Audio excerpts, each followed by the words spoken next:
ఫోన్లో Bluetooth use చేస్తాం కదా మనం. బట్ దాని అసలు స్టోరీ తెలుసా మీకు? బ్లూటూత్ అనే పేరు ఒక వైకింగ్ కింగ్ పేరు నుండి వచ్చింది. సో ఆ కింగ్ నేమ్ వచ్చి హెరాల్డ్ బ్లూటూత్. ఆయన పాలించే టైంలో డెన్మార్క్ అండ్ నార్వేని కలిపాడు. యూనిఫికేషన్కి సింబల్గా నిలిచాడు ఆ టైంలో.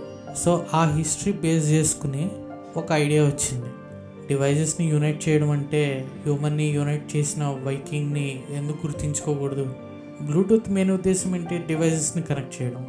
సో అదే కాన్సెప్ట్ హిస్టరీలో కూడా రిపీట్ అయింది. లైక్ హెరాల్డ్ బ్లూటూత్ అనే కింగ్ డెన్మార్క్ నార్వేని కలిపాడు. So the same concept. So అందుకనే ఆ బ్లూటూత్ అనే నేమ్ వాడుకలోకి వచ్చింది.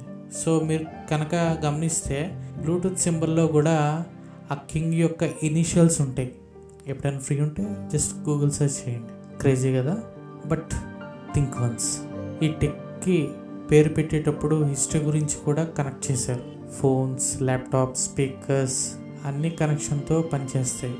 బట్ మనం పీపుల్ మధ్య కనెక్షన్ ఇప్పుడు సిగ్నల్కి కూడా కనిపించదు. బ్లూటూత్ రేంజ్ 10 మీటర్స్ అంటారు, కానీ మనకి మనుషుల మధ్య 10 సెంటీమీటర్స్ డిస్టెన్స్లో కూడా సిగ్నల్ కనిపించట్లేదు. So next time Bluetooth connect అవుతుందంటే ఒకసారి ఆలోచించండి మనం ఎవరిని కనెక్ట్ చేస్తున్నామని.